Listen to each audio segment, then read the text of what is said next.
Buckeye Empire film session number 5. This weekend we have Michigan State to start out Big Ten play, and with the lackluster performance from the rest of the conference, it's pretty nice knowing that half the teams in the conference are going to win this week. Not sure if you heard about it, but on Monday Night Football there was a pretty controversial call to end the game.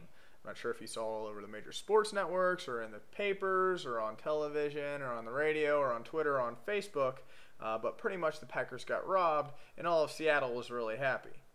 Now, I'm not one to bash on officials more than they already have been, but let's face it, officials get called jackasses more often than not, but in this case, we may as well have donkeys painted with black and white stripes walking around on the field just dropping flags out of their asses. Not to mention the player involvement here. Did you guys see the tweets from TJ Lang? Not only are they ridiculous, but they make a really good point. Not really a bad idea, right? I mean, why don't the players and the owners just come to a compromise, sack up, and pay half each of whatever it is the refs want for this pension deal? I mean, yeah, they're out there risking their necks, officiating games, jumping in between 300-pound offensive linemen and 250-pound linebackers. I'd want some sort of retirement out of it too. And I know that everyone's saying, oh, well, they get paid $8,000 a weekend. That should be enough. Well, yeah, I mean, they get paid a lot for a one-day job or whatever it is that they have to do for training and whatnot. But, I mean, they're still jumping in between gigantic human beings. They're doing a job that most of us really wouldn't want to do. I'm not trying to separate Ray Lewis and Adrian Peterson in a fight. It's just not going to happen. So why don't we just come to some sort of agreement so we can stop watching ESPN talking heads just making the situation even worse by reiterating stuff that we already know. On to the only thing that I actually care about, college football, because really, I don't care about the NFL football at all. I don't gamble on it. I don't really watch it that much. I mean, I sit there, I watch the games on Sunday, got Xbox on the side. Usually I'm just really hungover. So let's just face it, college football is where it's at. Now, really, I usually talk about a lot of college football outside of the Big Ten, at least a little bit. The only one that I'm going to harp on is Arkansas. As our guys over at Personally Foul said yesterday in their article, they are literally looking to be the worst highly ranked team in the history of college football. I believe they started out at like number 8 or something like that. They may end up with like 3 wins, which should really show you how bad preseason rankings actually are, and they really shouldn't start ranking people until maybe right about now or week 6, 7, or 8, somewhere in there. Let's face it, it does not matter until the last week of the season anyway.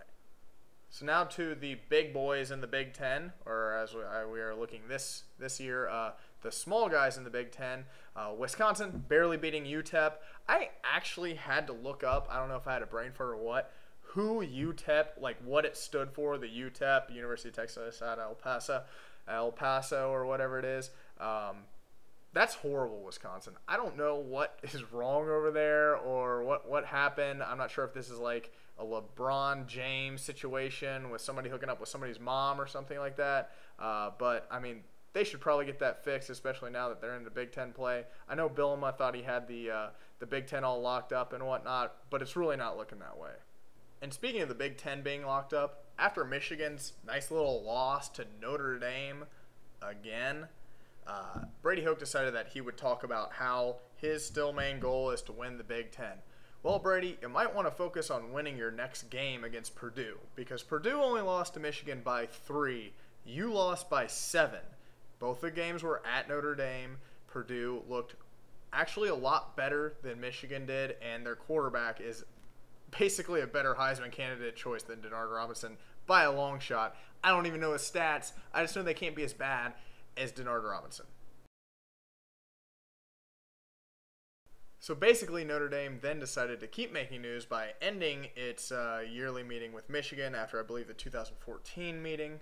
Basically, that means that they're not joining, but joining the ACC, playing 5 ACC teams a year, and then not playing any of their hard opponents anymore. Now, I'm not sure if anyone at Notre Dame actually knows this, but even the teams that win a lot in the ACC have absolutely no national respect. No one respects that conference. They're never going to, including with Notre Dame not being in it, but they're definitely in it. Finally, on to the Buckeyes, who we do play Michigan State this year, and personally I have a deep hatred for Michigan State. One of my first big Ohio State games that I ever went to with my dad was in 1998 against Michigan State. fourth row and the 50-yard line. And at the end of the game, all I could hear was this tiny corner of Michigan State fans up in, I believe it was the southwest corner of the stadium. That was before the end was really closed in as it is now. And go green, go white, as our #1 Buckeyes lost to Michigan State. One of my next great memories of being an Ohio State fan was in 1999 when I was 14 years old and decided to go up to the Michigan State game and had things thrown at me while I was in the stands, and I was 14 years old. Not something I understood then. Now I think it's hilarious. So we're playing number 20 Michigan State. We're number 14, and sadly there's only one other ranked Big Ten team, and that's Nebraska, and they're 22 or something like that. So hopefully we don't beat each other too bad. I want to beat Michigan State horribly, but hopefully the rest of the conference can look good, or somebody can start looking better so that we actually get ranked. I think we all know that our defense needs to pick it up. I believe we're last in the Big Ten in total defense, which I don't really know the last time that happened. I'm sure one of you real blog type guys have that stat somewhere, so if you happen to watch this, please post it in the comments, because I would love to know the last time we were ranked last in the Big Ten in total defense, because I don't think it's during my lifetime. I was born in 1985, so if you guys want to just go off that, somebody figure this out. It's horrible. We just look bad when UAB can drive on us and stuff like that. But hopefully the defense picks it up. The offense gets a little bit more consistent, and hopefully, you know, we can shut that stadium up. I have a personal hatred for that stadium. I have a personal hatred for that team. They have put more bad memories into my recent mind than Michigan has. So that's just on my personal note. Please, Urban, just kick the hell out of Michigan State. Shut all the doubters up. Let's just get this team on track. Get out there and win a division championship that we can't win an actual Big Ten title with, but we can laugh at everybody else about it. Embrace the hate.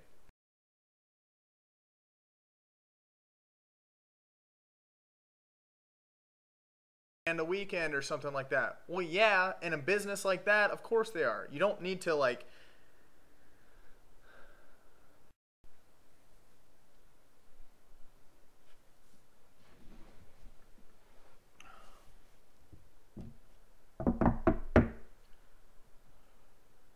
a relevance of more than just this year. Shit, they're pretty ridiculous and actually really